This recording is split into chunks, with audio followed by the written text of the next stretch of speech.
My name is Red Pill Awakened, and today I want to introduce you to the OID, Original Issue Discount process. This process is fundamental to understanding how specific debt instruments, like bonds, are issued at a price lower than their face par value. Unlike typical interest-paying bonds, these instruments generate income for the holder through their gradual appreciation in value as they near maturity. The OID process, along with the taxation involved, is particularly significant for bonds, zero-coupon securities, and other forms of discounted debt. Some key elements of the OID process are: 1. Definition and purpose of OID. Original issue discount refers to the difference between a bond's face value and its lower initial offering price. For example, if a bond is issued at $900 with a face value of $1,000, the $100 difference is the OID. As the bond approaches maturity, it accrues in value, representing interest income to the holder. 2. Types of instruments. OID is common with zero-coupon bonds, treasury bills, and certain corporate or municipal bonds issued below par. These securities don't pay regular interest but grow in value over time, reflecting the OID as taxable interest. 3. Some key elements of the OID process are: accrual of OID. OID is accrued over the bond's life and is considered taxable income.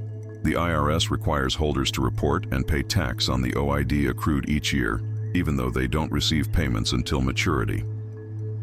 The accrual rate is based on the bond's yield and is calculated using a formula known as the constant yield method.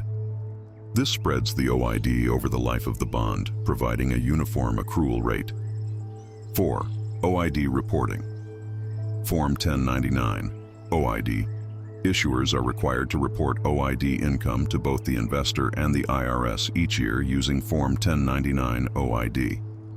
This form lists the accrued OID amount for the tax year, which is reportable as interest income.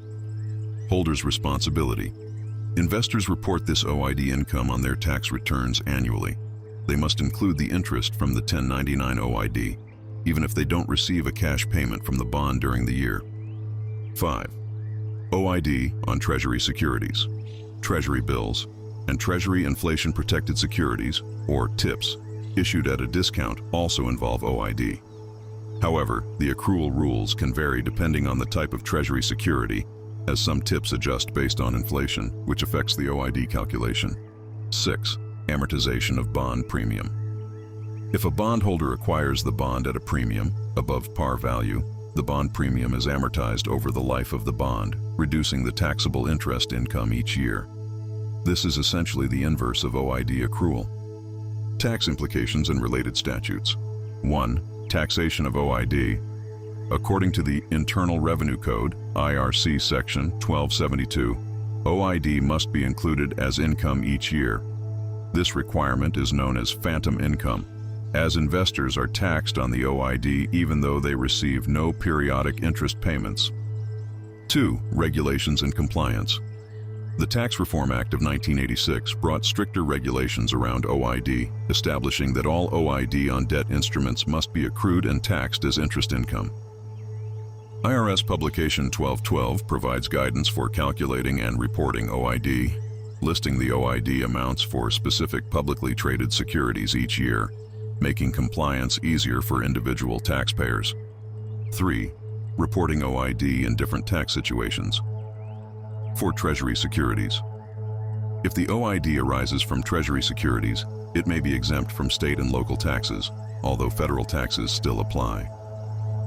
For foreign holders, non-resident investors in U.S. debt instruments must also report and may be subject to withholding taxes, depending on tax treaties and IRS requirements. Tax exemption and status correction. For individuals who have corrected their status and obtained tax-exempt status, the requirements surrounding OID reporting and taxation can shift significantly. When recognized as tax-exempt, these individuals may not need to include accrued OID as taxable income, thus effectively discharging the obligation to report OID as interest income. Understanding the process of status correction and the criteria for tax-exempt recognition is essential for navigating how it impacts financial instruments like OID and other debt securities. Here's an example of calculation of OID accrual. Suppose a zero-coupon bond with a face value of $1,000 is issued at $750 with a 10-year maturity. The $250 OID, $1,000, $750, will be accrued over 10 years using the constant yield method. Each year, a portion of this $250 is reported as interest income, even though the investor receives no actual payments until maturity. The OID process requires holders of discounted bonds to recognize and report income each year based on the bond's increased value. This process ensures that the IRS collects taxes on accrued interest income, even if the bondholder receives no cash. Compliance with OID rules is vital, and tools like Form 1099 OID and IRS Publication 1212 provide guidance on calculating and reporting OID income accurately.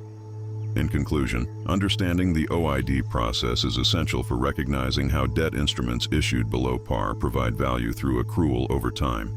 Compliance with tax reporting ensures you navigate this investment correctly, while tax-exempt status can modify your obligations. This is Red Pill Awakened, and if you found value in this video, like, share, and comment. The OID process is a strategic investment, offering predictable income growth, making it worthwhile for informed investors.